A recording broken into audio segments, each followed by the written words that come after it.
Stead, good to see you. Catherine, nice to have you back. Eric B, I know you're off probably traveling again soon, my friend. Hope you're all doing well. So I thought I'd do something. Aside from hacking up my lung. Excuse me, that's kind of gross. Sorry.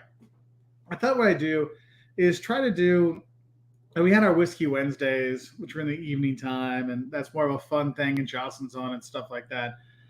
What I thought I'd do now, at least for the next, now that I'm going to be home for a little while, the semester's beginning, kids are back at school, let them do their stuff, is Wednesday's kind of like one of my more free days. So I thought what I do is try to do some of these Wednesday travel lunch travel chats, just little things. So, because I know some people, summer is winding up, and so summer travel is pretty much over for most people. Kids are going to go back to school, but it's also time for a lot of people that are thinking about traveling in shoulder season or in the winter. You might have questions now that you didn't have before. So I thought it'd be fun to kind of just be on for, I don't know, half hour every Wednesday, at least for the next few weeks, just to have a chance to talk travel and chat and talk about some of the news that's kind of come up in travel in the last week. I think one of the big ones was the ETIAS visa waiver system. That is the not visa waiver system that Americans and people from the UK and other countries are going to have to take part of and fill out before they go to Europe. That got pushed back again to November of 2023. So to review, I think it was supposed to start in 2021. They got pushed back, and then earlier this year it was till January of 2023. Then it got pushed back to May of 2023, and then within 2 months they announced again to push back to November of 2023. I would not be surprised if it gets pushed back, again. So that's one thing. Also, since for those who don't know, the U.S. has what's called the ESTA program that people have to fill out when they come here. The UK announced that they will have the ETA program. I think it's ETA.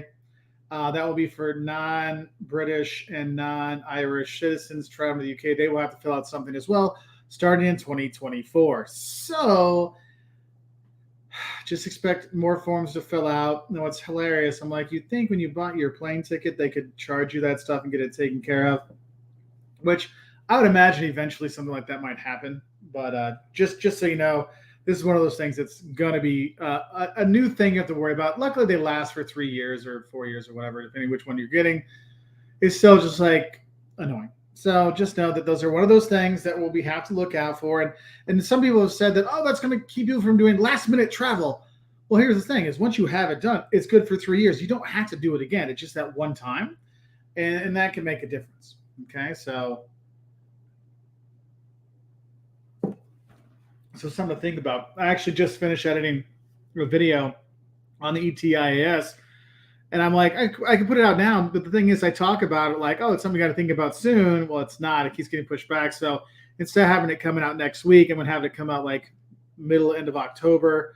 I've already uploaded it, and it's just sitting there waiting. So I'm like, look, there's no point freaking people out right now. Let's wait a little bit because it's not going to go into effect till November of next year, if then. So not something to really worry about right now. So I don't get people too freaked out, but it's something that will be coming up.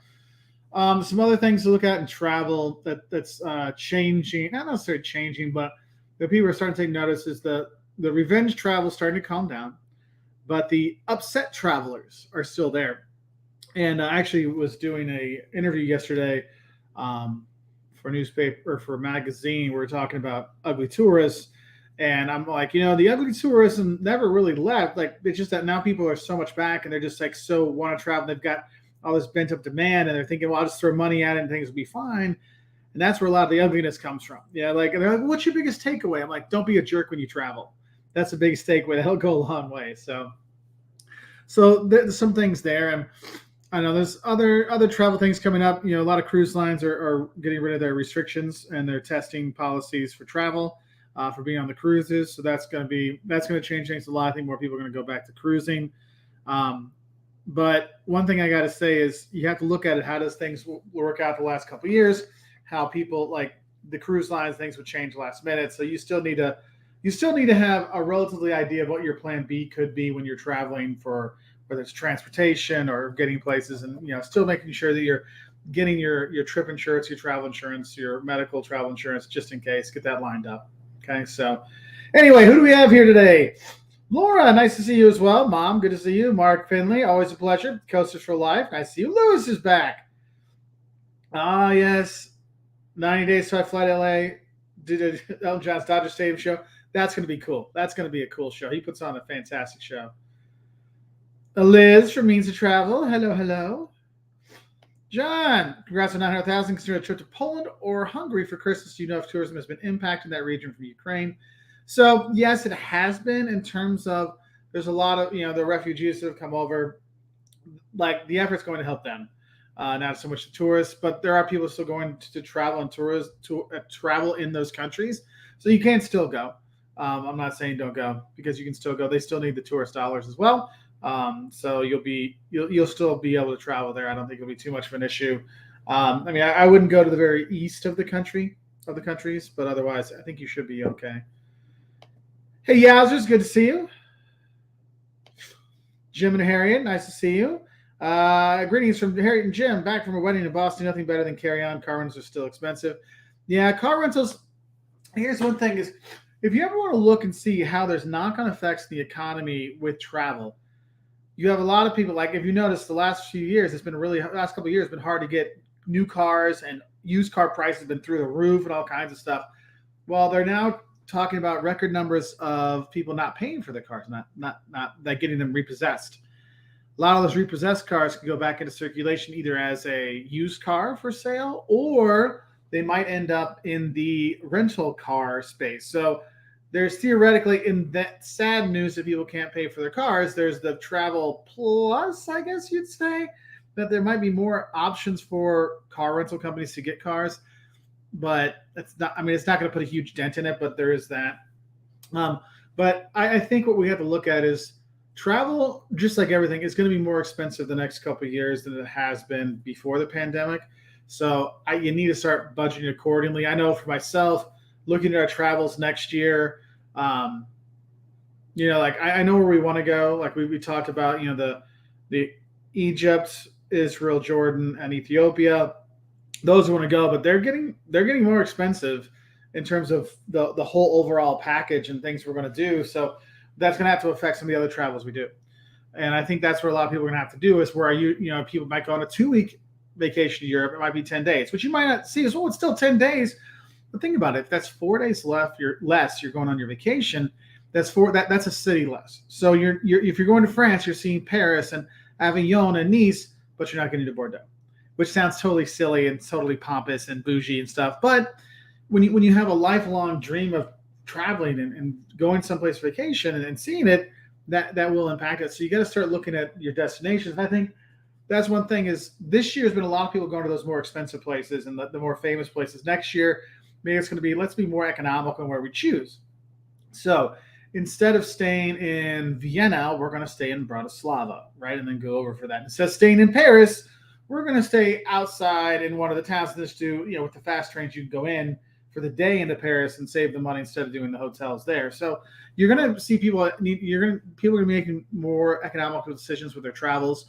Flights have gone up. I know with gas prices have come down some, but travel itself, those cheap tickets are not going to be as easy to get. That's why one thing I was really pushing for people to start using your miles, because now your miles, what would have got you with your free flights, 2 years ago, might not even get you one way now, or before you got a round trip. So really start to consider to use your miles, because all they do is get more and more worthless. Sometimes just donate. Sometimes, the holidays are coming up. Maybe you hop on that Sky Mall with Delta or United or American and use your points to buy some gifts for some people, or maybe you donate them to, the soldiers to get them home, or families that need it for Ronald McDonald House or something, or St. Jude, in Memphis, like something like that. Because honestly, what miles were worth before, it's a fraction of it. I remember 50,000 miles used to get you to Europe round trip. Now 50,000 miles will get me to like Savannah if I'm lucky. If I fly on a Tuesday in hurricane season, maybe, so something to kind of think about.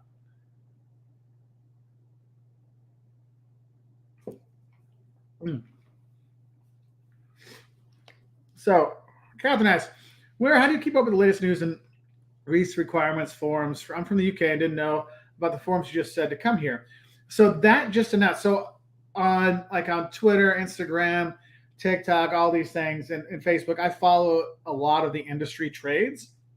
And this is one of those things that I mean, this is just literally was like yesterday or 2 days ago. This was got announced, like they're talking about it. So since they're saying 2024, it's basically how Catherine, how you're gonna have to do the ETIAS for going to like Schengen countries. It's just a thing. So they're, oh, you're gonna make us do that, then we're gonna make you do that. It's like this back and forth thing. Um, but if they're saying they're looking to start it in 2024, I wouldn't think it would be working until 2025 at the earliest.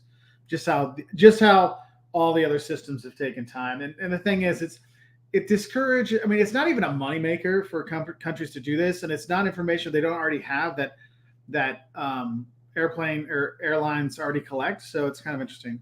So Lewis asked, why is Japan waiting so long for open tourism? I know they have older people there, but doesn't the country need travelers to fill the economy? So Japan's economy is based on tourism as like a place like Jamaica or Florida or something like that. So they have the luxury of not opening. That's where you saw the big push for opening in Europe was Greece, Spain, countries where their economy really is based on tourism. Whereas Germany's like, whatever, Norway doesn't care. We've got oil, we're fine, so it's a totally different kind of pressure when it's a small percentage of the thing. That's why you see less pressure. That's why you see places where tourism isn't as big not opening up, but taking longer. So that would be kind of a thing you want to think about. Let's see. Rental car companies are making so much money on reselling used cars. It hardly makes sense for them to rent them. That's true. I mean, what was it? The average U.S. car was like the used car was like $33,000. I'm like, my God, you buy a new one, but you can't get a new one because there's nothing there. I've talked to friends of ours who work in the industry, and they'll drive by lots, and they literally there's no cars, or there's like 3 cars there. You don't like it? Well, too bad. There's nothing else. I know we just got. For those of you who know, Jocelyn, when she was going to Greece this year, she was driving to the airport in Indianapolis, and the wheel literally came off the car. Like, she was driving, and the wheel went right by her. Like, thank God she was okay, because that's the kind of stuff people don't come back from. She got to the side of the road. We got the car fixed, and it's like, man, I thought the car was in good shape, but I don't trust it now. And we talked to the dealership we knew, and they're like, well, I have one right now, and I cannot guarantee I will have another SUV here. I don't know. Like, it could be years, it could be tomorrow. He's like, I just can't know. So we go like, okay, we'll get it. So that car we thought we'd have for another 5 years, we had to get rid of because and we just got lucky, So it's tough. Hello. Nice to see your beautiful face as well. So Mark's saying used up miles is a way we are going to Germany over Thanksgiving. 45,000 mile non-stop round trip to Frankfurt. Nice. Jump out like yeah. And that's the thing is if you see these deals, that's one thing is have your miles saved because when you see deals, you want to jump on it. Like Jocelyn got a deal, like it was like 140,000 miles, but it was Delta One round trip, to like Ireland or something. I mean, it was Ireland, England. She got it like unbelievable. Like you have to do it. Like if you find deals that are really good, use them when you can. I know, like the thing is, a lot of times when they have those deals, it's so far out, and how we travel and how my schedule works, I don't always know if we can. So that's tough. Like I'm trying to figure out what to do in January this year, but I don't know if I'm going to do a trip with a company or like a promotion trip, or if I'm going to do a filming trip. So it's like waiting to hear, and you're like, prices. I can't even use the ticket, my miles to do something because I don't know what's going on. So yeah, and another thing you can look at is if you're looking to use your miles, you can also look to use as an upgrade. Maybe you buy the main cabin stuff and you use your miles to upgrade yourself to first class later. I mean that can be helpful. Like I'm going to London later this year. It's just me. So I'm probably going to do is because when I go over, I'm literally landing, and then I gotta start filming. Like it's gonna be go the entire time. I got some business stuff I have to do there. It's a conference I'm gonna be at for work, and there's all kinds of stuff. And it's like, all right, I gotta go. So maybe I do use the miles to get the upgrade, just for the flight over, because then maybe I can sleep or get some real work done in a nicer cabin than my usual main, real thing. So we'll see how that goes. Let's see.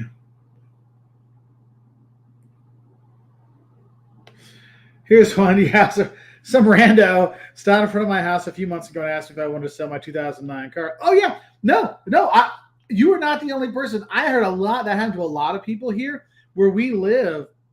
There were people like coming to the door asking like, "Hey, you want to sell your house?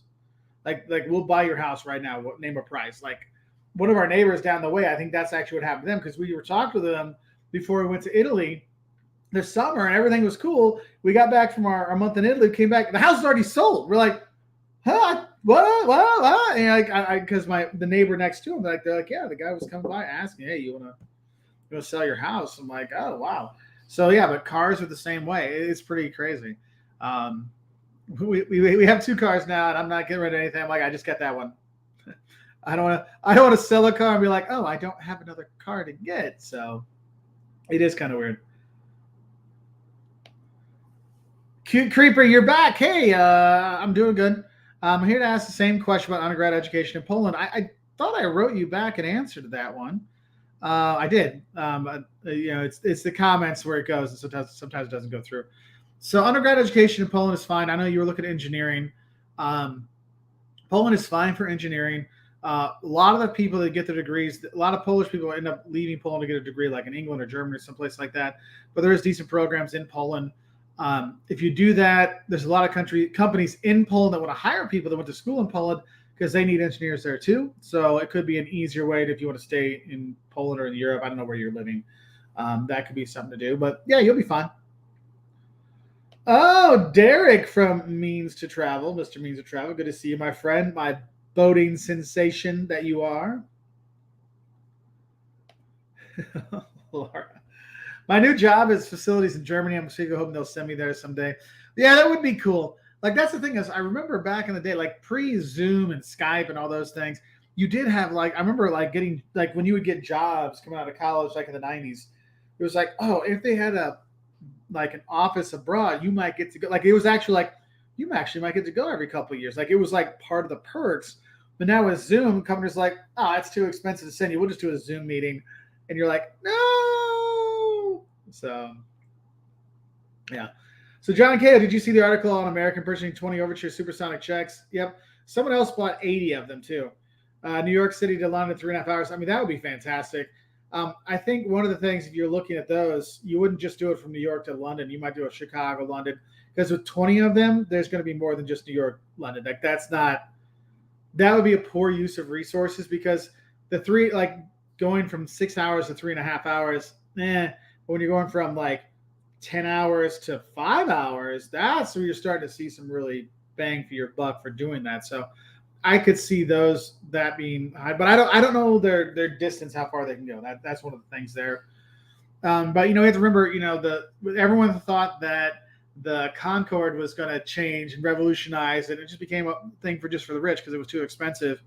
So it wasn't economical, and then the sound problems and the complaints and stuff. So yeah, hopefully it'll be there. You are very welcome. Yeah, there you go. That's what I was saying. The only problem with supersonic is noise restrictions over land. I believe in the 60s they banned overland supersonic travel. The sound booms with the issue. Yeah, I mean, that's it. People complain. And that's why you wouldn't. I mean, you're right, because then all of a sudden that Chicago to the coast isn't getting the same gas mileage, so you're not getting the same supersonic stuff. And then once you get across the water, then you can go boom, boom, boom.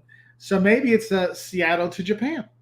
Maybe that's the one that you start doing, or Seattle to Shanghai. That could be something there. Now all of a sudden you're taking really long flights and making them doable, especially for people that hate flying for a long time.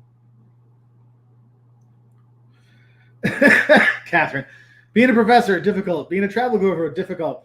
The fact that you're both is such a rare combo, I salute you, sir. Thank you very much. I think it's 2 negatives makes a positive, maybe. Maybe that's it. Let's see. Derek and I have 2 Delta Companion Passes we need to use before the end of January, and we find it hard to do. Any good destination to consider? So this is actually a thing. I've one friend of mine, my buddy Matt, I'll use my companion pass with him. And you had all those ones saved up because you couldn't travel anywhere.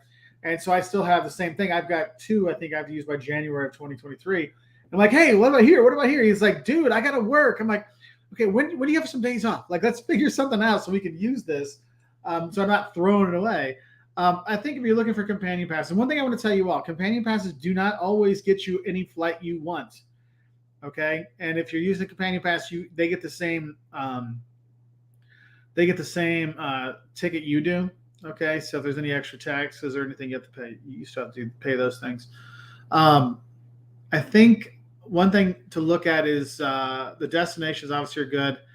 I think you're looking at companion pass. I mean, Savannah is always nice. Charleston, South Carolina. You're looking at maybe Charlottesville, Virginia, or Virginia. Well, Virginia Beach by the rest of the year. At least if you do the fall, it's fine. You can look at going up and doing some leaf peeping up in New England area. But getting to New England, it's like Boston. There's a couple things into Portland, I think. There's not a ton of Delta flights. There's not a ton of airports in New England, like really in Vermont, New Hampshire. You could maybe, I know like you're looking at Northern California, Oregon, Seattle. Seattle's a big hub. You go out there. Salt Lake City is a popular place people go as a Delta destination. It's like a secondary hub. So you'd have a companion pass, and then you wouldn't have to connect. I know sometimes you're like, it's a companion. I want to get farther so I get more out of the money. But when you're getting so much less to there, so you have such little time, sometimes for me, I'm almost like, hey, you want to go down to Atlanta? Because my buddy lives in the town I fly out of. So I'm like, let's just, we get on the plane, hour and a half later, we're in Atlanta. We spend the week in Atlanta, and then we come back and take the night flight back on Monday, so you're not missing any work. So there's that. Yeah, they're super hard to use if you have a normal work schedule because there's just not a lot of seats are available. So, do a video on the process and mechanics of booking a trip, air lodge, and how research and websites you use and overview should you, if you will. So we actually have a class on that on Bright Trip. If you sign up for you sign up brighttrip.com/WaltersWorld. They have like a subscription service. You can see like a ton of their classes on there, or you can buy our class direct. There's a link on our main channel, say brighttrip.com/WaltersWorld. It'll go there, and that's where it's like they've done like professional editing and stuff. So we filmed it all and then gave it to them, and they took care of all that. So there's those things there to help out. Let's see.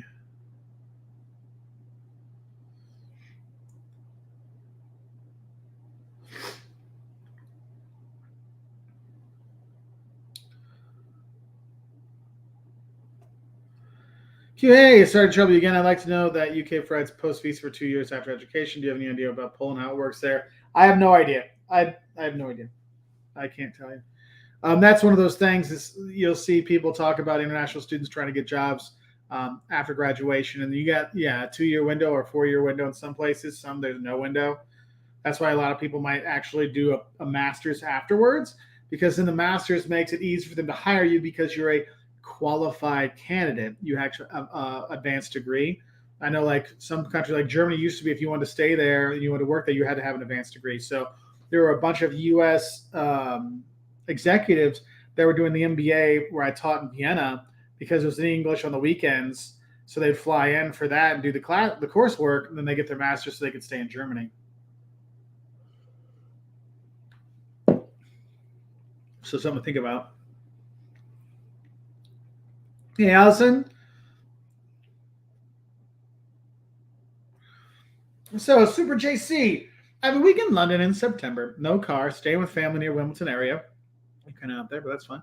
Do you have some day trip recommendation for the castle there is reachable by train? Yeah. So, Hampton Court, that's well worth a day trip. Cambridge, also easy. Those are both super easy day trips you can do, and from where you're at, you'll be okay. Those are probably the two best ones to do, I would say, if you're going to be there. You have a week, so you got 3 days of visiting London itself, a day going to Hampton Court, a day going to Cambridge. Then you got like the travel days on the side. So I'm going to guess that should take care of you. And if you want to go a little bit farther, Bath is great. It's like a 2.5 hour train ride. So, Shay Tay, glad to have you on here. Shay and Tay, I should say. Philip at work, working hard. Canadians. Quebecois.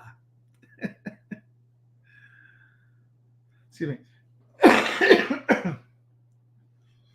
See, Christopher. Hey, Mark, thanks for all the videos. Wish could travel more, but have to work selling booze. Somebody's got to make people happy, my friend. So thank you for that. Would love to go to the Christmas market in Germany, but yeah, holidays is such a busy time for alcohol sales. It is. And that's one thing that really kind of sucks is if you have a certain thing you want to go, but your career or your job doesn't really let you travel a lot at that time. I know like my friends that are teachers, they would love to get the shoulder season deals, or maybe go to Carnival in Brazil or go to Carnival in Italy, I should say, but they can't go because it's usually in March or February. And it's like, well, that's middle of teaching, so I can't get out. And that's what's tough. I would say if there's things like that, what you might want to look at is plan further afield. Like, okay, maybe not 2023, maybe 2024, 2022, maybe 23 or 24. Look, we're going to do 24. What do I need to do to get everything set up so if I'm not there for a week, I can make it out? And so I don't know what days are your big selling days, but is it a way that you could be like, okay, I work and I'd get the 4:00 flight out. So I work the morning, get that 4:00 flight out on Wednesday. I miss work Thursday, Friday. I'm there Saturday and Sunday as well. Then I fly back Monday or Tuesday. So I'm not missing a whole week. I'm missing like 6 days. At least you get to see some of the stuff and you can fly directly in from the US. And so you get like a taste of it and that can be really helpful. But then you have a chance to like kind of plan it out. So you know what days you're not really working so you can use that weekend to your advantage. And also like if you're in an industry like this, sometimes your boss like, we don't want you gone. But if you give, look, this is 2 years out. I'm letting you know we're going to plan for this. Then you kind of can have a chance to have the plan of attack for your boss when you're away to help out. Off to meet a rando in a parking lot to return a lost sign. I hope you'll still be going where I get back. I hope you get back. Be safe. Perfect timing as I'm having my lunch. Yeah, that's where. And for those that came in later, this is one of the things I think I might try for at least for August and September because it's not really travel. I'm not traveling much. It's the beginning of the semester for me, so I got to teach. Kids are back in school, so it's getting them back on schedule and stuff. So I think these kind of Wednesday lunchtime chats, I'm going to try to do more of those here on the Waltz World Shorts channel because look, we only got like 30 people on here now, so it's easier to like go a little bit more in depth in the questions without the insanity of the big Walters World channel. I'll still do those. Don't worry. There'll still be some Walters World ones. I'm actually looking at my schedule so I can actually put it down. So I have dates for like when are we doing our patrons and members live only. So I got a couple of those dates kind of set up so I can kind of put those down. So it's a little bit easier to know when those live things are going to be. So.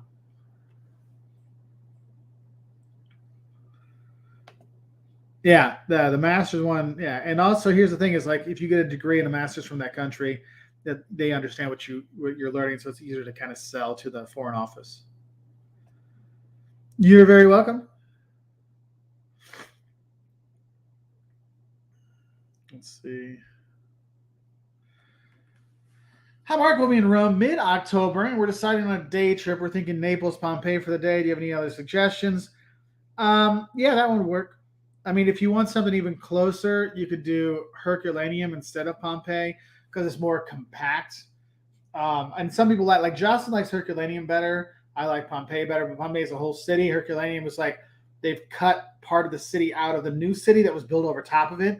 So it's very compact. It's easy to get to. And Herculaneum's like the first or second stop on the Southern Vesuvia local train line from Naples. So it's easier to get to. And worst comes to worst, you can actually just take a taxi out to it, whereas Pompeii is a lot farther. So something to think of, not like stupid farther, but if you are looking for a little bit of if time's in essence for a day trip, that would be something to look at because the trains go like every half hour from Naples, not Naples Central. You go down to like the Circum Vesuvia lines. Excuse me, it goes from there. John, any advice for experienced travelers taking a trip with friends and family who never travel? It can be frustrating to help people who slow you down. Yes, and yes. It can be. I think I think one of the things you have to look at is a lot of it comes down to we need to have a talk before we go. We need to have a talk.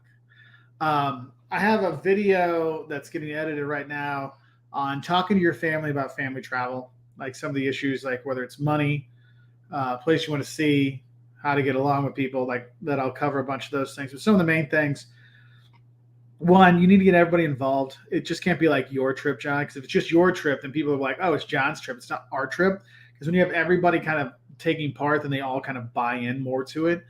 So that's helpful.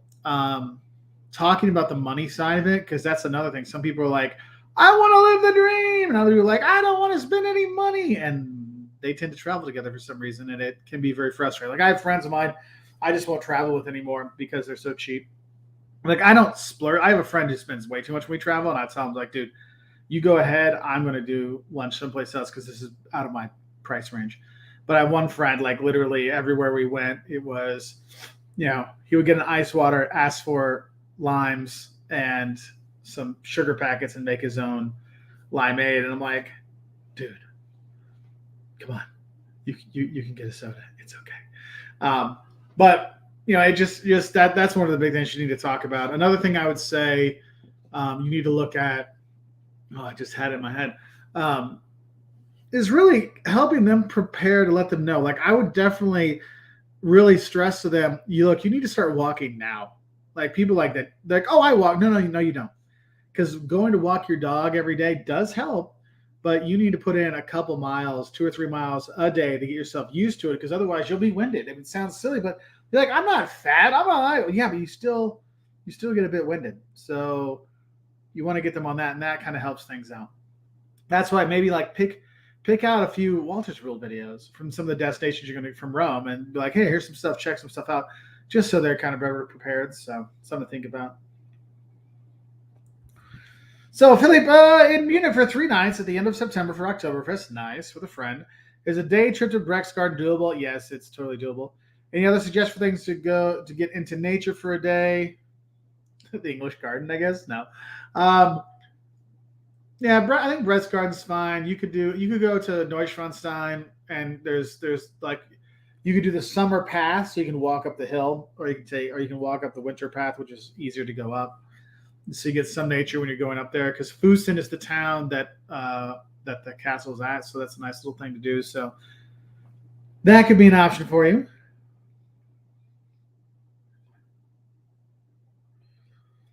Yeah, it's a great advice. My favorite part of travel is usually just finding things and meeting people off the beaten track without being planned. Yeah. Let's see. The Laninator. Hey, Mark, my grandmother suggested a group week-long trip of DC this summer, which is $2,700, wow, per person, all-inclusive, except food. Seems high to me. Would this be cheaper? Yes, it would be cheaper to plan your own. Because, well, you're just in DC. Because here's the thing: is hotels in DC are expensive. Like you're looking at, and like we're talking like we're not talking nice. We're talking acceptable. You're looking $200 to $300 a night. So if you got, I don't know how many people you have. That's something to think about, because the food's not included, because food's expensive there too. Because like the Smithsonian museums are free, so it's like why is it so much? Yeah, it seems a bit much. But like what I say is, if there's ever a tour, one of the things is you don't have to do any of the prep. It's all done for you, so then you don't have to worry about it. So that is tough. 99% of our kid trip drama was solved by not taking our kids. We got so tired of having to drag them places against their will. Our son's like, yeah, that's one of the things. This summer, our oldest didn't want to go with us to Italy. I'm like spoiled brat, and so said okay. So he ended up working for his grandfather and went to a camp and did summer school. So we had people to watch him, but sometimes you don't have people to watch him. That's a little bit more complicated. But yeah.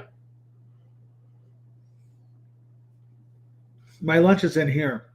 By the way, don't ever put apple in a smoothie. Oh my God, it's horrible.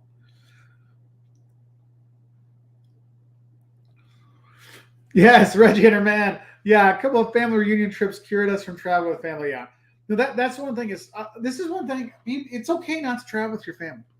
It's okay. It's okay not to travel with your friends. I mean, this is one thing is I have friends of mine that I love to death, but there's no way in hell I would travel with them. Or I have friends, there's no way in hell I'd travel with them to this destination. I go with them to this destination, but not this one. And I think that's okay. And sometimes you have to like know your limits. And it is hard to have the conversation like, no, I don't want to go to England with you.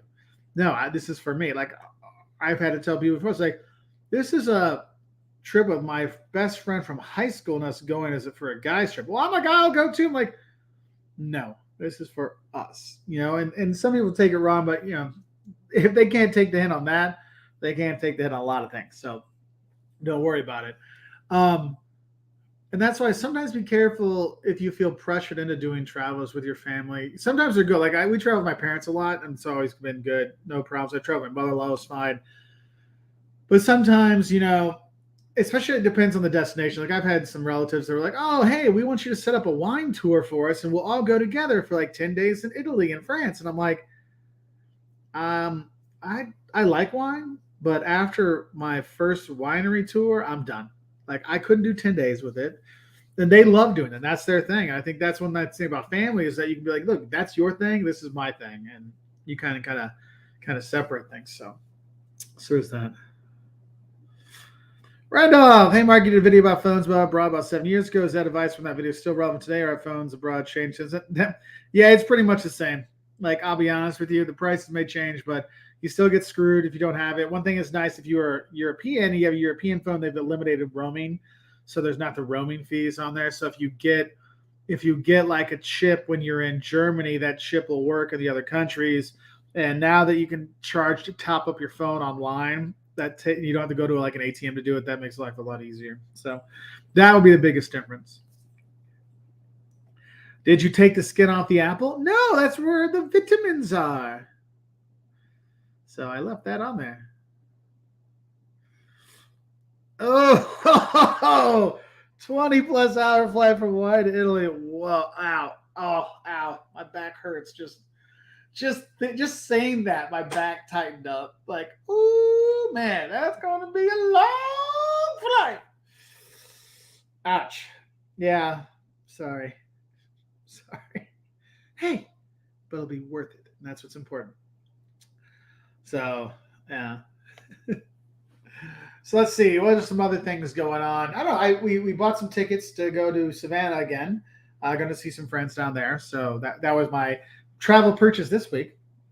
Right now, I'm really trying to debate on where to go in January. If like I got to talk to this one expedition company wants me to go to the Galapagos Islands, and that's when I have time to do because they want me to do like a 2 week.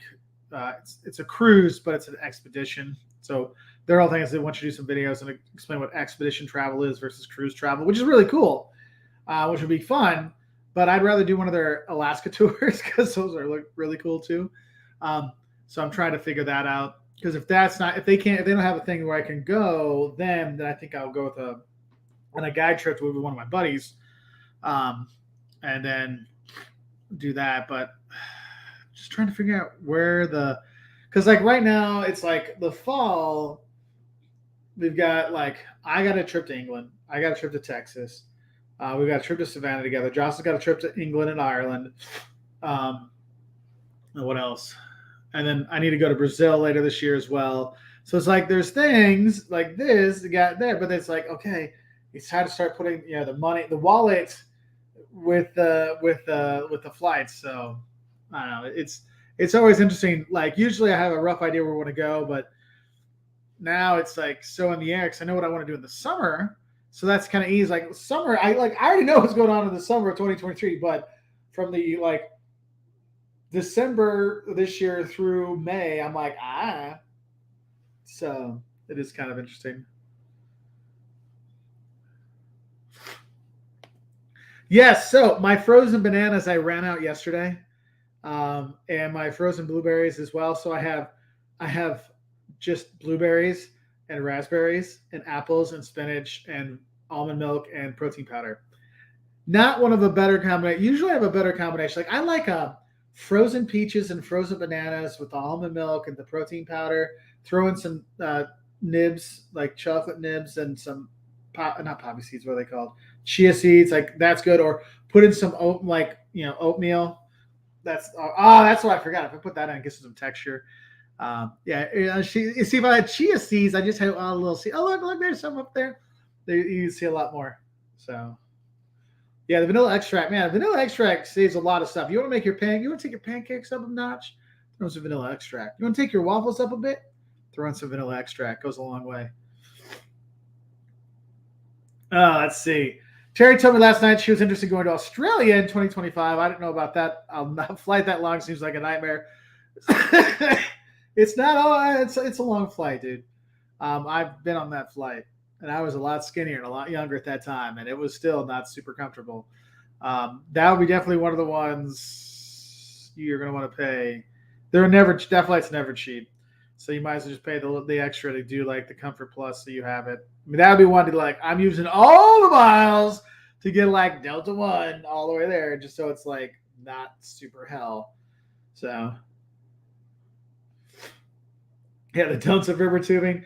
Yeah, I know. That's just it. Like, so I have my stuff for it now, and they've scheduled my panel. So I have like for my flight, I think I've got like 5 hours free. So I don't know if I can get out there for that one. Maybe the don'ts of river walk tubing. Maybe the don'ts of that one. That might work. Yeah, protein smoothies they do help. I was at the gym earlier today because it was funny. Like I was doing really good with the gym before summer travel started, and then summer travel started, and when we were home, I got to the gym a couple times a week, but now it's like, okay, we got to get back to it, especially since I don't have a lot of travel planned until we start getting towards near October. So I'm like, okay, I can get a month of really good, solid workouts in and solid health stuff. So that's my goal for the rest of this month and next month is just to focus on healthier choices. Because, man, all the weight I lost, all the exercise I was doing like from last November till May made a huge difference in our travels. So that was good. But yeah. See what else? What else do we have going on? I think that's just it. Like if I'm gonna do like this is kind of a practice one. So I'm thinking, should we do like on the Wednesday lunchtime lives, talk about travel news, maybe like the latest news in travel, like start off with a report so when people watch the replay, they can see what the travel news stuff is. Do that. I'm debating if I should like take like an older video I have and like, okay, so we're like one of those topics, like, okay, where did you get robbed or why did you get robbed, or have a theme for that week. Like, okay, this week we're going to talk about Ireland, or this week we're going to talk about Croatia or whatever.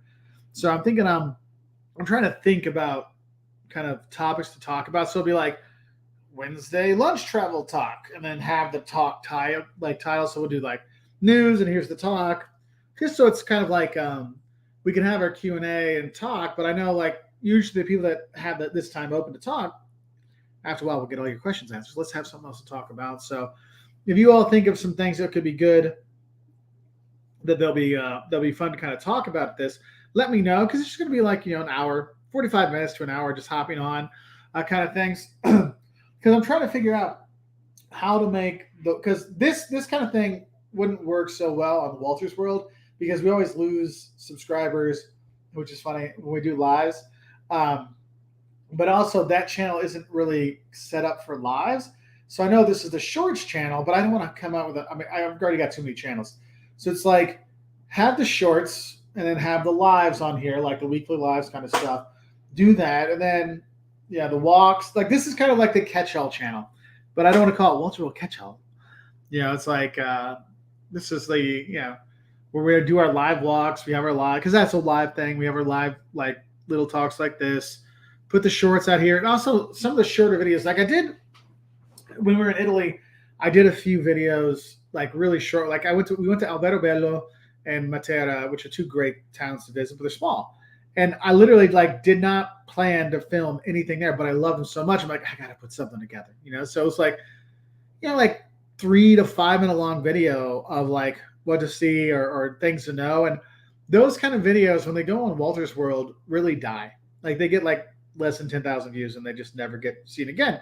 So I'm like, maybe I put them on here instead because those are kind of shorter form videos that kind of works better here.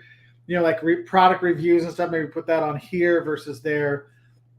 A few things could cross over, but I'm thinking about that, just because like we have so many like shorter videos that just I know I'm like they're just gonna die in there, and maybe on this channel they have a better chance for people to find them. I know for example for our Walter's World Eats, our food videos on the main Walter's World channel just never they stopped going places, like they just were never getting served anywhere, and so we took some time off the Walter's World Eats channel and we came back earlier this month, and we're doing every Sunday. We're gonna have videos like this Sunday is the Eats of Georgia, the state.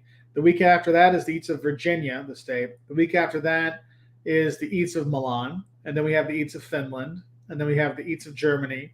Then we've got the Street Eats of Germany, and then we've got what else? Eats of Miami. Like now we have it kind of set up, but the last couple we started doing, they both got over 10,000 views. And our food videos, when I put them on Walter's World, we're lucky if they got like 20 or 30,000 views after a couple of years. And I'm like, yeah, like or a year or so. So I'm like, there's no point in putting the food video. Let's put it there. And it looks like they're going to start doing better. Like it won't get as many views, but for the size of the channel will be better. So it'll help for that to go. So that's kind of the thing we're looking at doing, So it's been interesting. I've got my like kind of plan out for till the end of October for videos. And I'm like, all right, let's just get everything edited, get all the Walter's World stuff put together, get the Walter's World Eats edited and put out there. So it's like I could put it up there. Then it's kind of like one of those things, like get it all up, get it all out there, and then we can start to step back and look like how to make this a better channel, how to make this a better experience for you, fellow travelers, but also easier for us to run, because then it's like it gives you a chance to finally start to plan out. It's like, okay, what are some other things we need to do? Like I had this interview on ugly travelers, ugly American tourists, or whatever yesterday. And I'm like, yeah, I mean, I need to be telling about some of those things. I hadn't really thought about it because I haven't had time to think about it. So that's something to look at. So let's see what people have on here. Ginger is wonderful in smoothies. I have to try that. So I really enjoy this format of a lunchtime travel hour. Good way to break up the day at work. It's like a normal lunch discussion. Yeah, and it's the same for me because like on Wednesdays, my morning, like when Liam goes to school, I go to the gym and I get out of the gym at like 10:30. Then it's like, okay, come home, get cleaned up, get a little bit prettier for y'all. And then we could do this. Let's go. Mom likes the theme or issue, yeah. Shorts linking the short topic for that could be something. Yeah, that would be cool. Like have the shorts, like, hey, watch this short before you watch, and this will help out. That would be good. Vlogs, the walking around, the behind the scenes stuff, yeah, that could be good. Shorter videos where the theme sounds good. I like that. Like to have a spotlight destination with some behind the scenes tips not already covered in your videos, like hotel. Yeah, that could work. That could work, Tommy. I like that. Like today's topic sounds good for questions. Yeah. Any plans for the destination relaxation challenge? Yes, that's actually part of my stuff I'm looking up today. Because I have a lot of the B-roll. For those who don't know, destination relaxation, I have all this B-roll from all the places we've gone around the world, and so I started just like putting the B-roll together and put some music over top of it. Never really did it. Never went anywhere really with it. But I have some ideas for it to make it more of a channel on its own kind of thing. That's why it doesn't have a Walter's relaxation or anything like that. It's kind of going to be its own little thing out there. So whether it's like finding like my thought is they show like people walking through towns with the footage of the cities and stuff, like put those together with the music over top just to give people a feel for a destination, because a lot of them you'll see will be like just like Italy in 4K and it shows those beautiful views of Italy and some music. I'm like, why don't we make it more tailored, like beautiful views of Sorrento, and then it's like Sorrento, but it shows you the tourist sites, it shows you the food stuff, so you get like 20 minutes just in the background kind of thing, that if you're watching, like, oh, that looks good, where's that? Oh, Sorrento, okay, so I know the sites and foods there. So I think that's the idea eventually, to do that. But this is one of those things, like once I get everything taken care of with the channels that actually are doing things, get that kind of set up for September and October, then I can start working on the like destination relaxation, some of the other channels. So So, Richard Man, question. Last time we traveled to the UK, our first time, we arranged for a car to take us to our B&B in Southampton. Next time we want to try train, we travel light. Is it easy? Yeah, it's pretty easy. Yeah. UK is pretty easy for trains. They're just not cheap. That's one thing I want to tell you. They can be cheap if you do same day return. So if you want to do day trips, it's actually okay. Let's see. Yeah, I was just can't wait for East Milan. We were just there because mom got sick and only. Oh, well, okay. I'm sorry. Let's get all rushed over. It was way too hot to eat. We definitely want to go back. Um, yeah. So Milan, there's all kinds of Milanese things from the cutlet, which is like your Wiener Schnitzel. The minestrone Milanese doesn't use pasta; it uses rice. The risotto Milanese actually has saffron in it, which is really good. Um, the Negroni Sciato, the incorrect Negroni, is one of my favorites. So it doesn't use gin; it's got prosecco instead. That's nice. That is bitter. So destination focus on features of an area. Yeah. Okay. Have we ever thought about doing the Razor? Yeah, no, we've seen it. It'd be fun. I think it'd be fun to do. Uh, but I haven't watched it for probably 10 years, 15 years, so I don't know the tricks, the trade. It's kind of like, you remember when, excuse me, Survivor first came out, you didn't know how it would work, and then you kind of figured out the system. And Amazing Race is like, if you think you're going to work, they're going to do something to throw a wrench in it. I think the Holderness family, they were in it. I don't know if they won. I think they did. I don't know if they won it or not. But I know they had a fun time doing that. It's more like I've watched them talk about how they had a fun time doing it than actually watching the show. So, Philip, any tips on good portable phone charger, battery pack? Are there any other electronics you think are essential when traveling? I would suggest have one. What I would recommend, sometimes it's easier to have the ones that have the plug already on it, because your own plug you might lose or misplace, and that one's already connected with it. But I think, yeah, it's always good to have one. Sometimes it's good, like for a woman, to have like a smaller one they can put in their purse, not the big one that goes, the one that holds like 30,000 amps or whatever. Have one of the small ones that, like, they can hold at least a charge and a bit, because some are so small they only give you like half a charge on your phone. You want to make sure it has the ability to do like a fast charge, so you're not waiting for, like, I had one. Yeah, it held a lot of power, but it would take 10 hours to charge my phone. Like, that's not really helpful if I need something on a backup. So, oh, they did win. Okay, they did win. Cool. Cass, we're going to Wyoming next month. First solo travel in the U.S. Anything I can't miss? Next month. Well, you can, if you're by Cheyenne, there's going to be rodeos going on there, so you can do that. There for Cheyenne days. That's cool. It is a huge state. When you're driving around, sometimes you don't realize it's a gas station. It's just some pumps over there. That's where you're going to fill up. Jackson Hole, that area is really, it's expensive, but it's gorgeous. I like Grand Tetons better than Yellowstone, just prettier. But Yellowstone's easy to enjoy when you're there.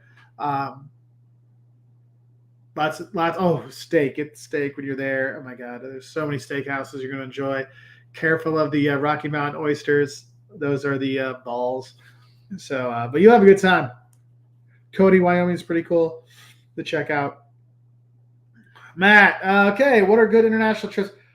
Sorry, I was like, I need a Kleenex.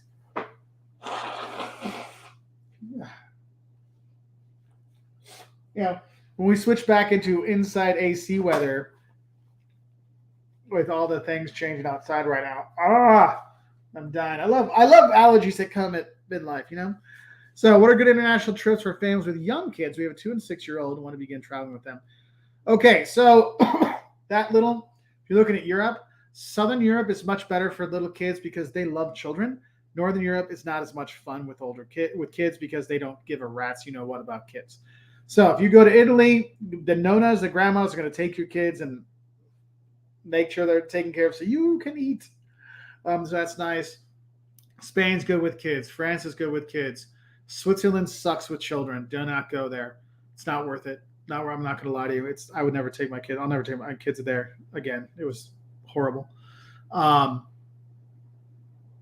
Let's see. If you're looking to go like Central America, Costa Rica's got great stuff for kids because there's so much outdoor stuff. I will tell you, as your kids get older, little kids are good with Europe for a long time because there's always a park somewhere they can play. Give them the time to play. Like schedule that in. Like we're walking by a park, go ahead and play for 10, 15 minutes. Go ahead, kids. Boom. Like Eiffel Tower. If you go to the Eiffel Tower, right behind the Eiffel Tower, there's a play structure there that they can play. And our kids played there since they were babies until they stopped playing, right? So do make sure you use those times with them. What else? Time with them. Also, one thing I would recommend with the little ones, you're going someplace, find some of the old cartoons that like go to play. Like there's always like Bugs Bunny has been to Rome, Bugs Bunny's been to Paris, Bugs Bunny's been to Mexico. Get some of those when they're traveling around, and then the kids see some of the sites. So when they go, like, hey, I saw that on my cartoon, that really pumps them up. That's why the Carmen Sandiego's and Where's Waldo's and Wonder Pets were always good for that. I know those are no longer around, but some to find from back in your kid's day, your day. I don't know, something to think about. But get them involved because then they feel like Paris is their city, not yours, mom and dad. It's my city because I was the one. And that's one of the things. Sometimes you have destinations you want to go. Let's say you have like day trips you're looking at doing, and you're like, okay, guys, we want you to choose where we're going to go for the day. Okay, so we got a day just for you. Here are options, and you lay out 3 options that you're okay with all 3. Do not give them an option you don't like because that will be the one they will choose. They know. So then pick, they go to Versailles, which got this castle and the gardens, or we got Fontainebleau, which is the older castle where you go to, or we can go to Disneyland Paris. Well, they're going to go to Disneyland Paris, but think about that. Let's see. Yeah, the nature in Wyoming is great. Yep. Okay, Randolph. Between Europe, South America, Central America, Southeast Asia, which is best for solo backpacking? They're all doable and they're all fun for it. It depends how much you want. If you need support and you need the infrastructure that's there for travel, Europe is going to be the best for you. If you like to be more on your own and you're doing everything on your own kind of stuff, South America and Southeast Asia are a bit more for the independent traveler kind of stuff. So that would be my kind of idea for those. So anyway, let's see. Anything else? I don't know. I mean, what do you all think about this? Like maybe a weekly. We'll see if we do it weekly. We'll see how it goes. Like kind of this weekly kind of thing. Let me know in the comments. Don't forget to hit the like, by the way, because the comments don't actually matter. I learned this the other night. Comments don't necessarily matter for YouTube, but the likes do matter. So do hit the like button before we take off, because we're getting to the end of our hour here. So I'm going to force down the rest of this horrible smoothie, so I'm not being wasteful. But I appreciate y'all being on here. I wish you all the best. Thank you for everybody showing up, and have yourself a fantastic week. And I'll be back on Wednesday, but we still have, let's see, Saturday. Oh, yeah, I'll give you a hint. Saturday's video is going to be the don'ts of Colmar, France. That's the town that they used to base the Beauty and the Beast village off of in the Disney cartoon version of Beauty and the Beast. And then next Wednesday, right now it's how to get from Charles de Gaulle Airport to Paris. But we'll see. We'll see what's there. But anyway, I wish you all the best. Thanks, everybody, for being here. And until next time, bye.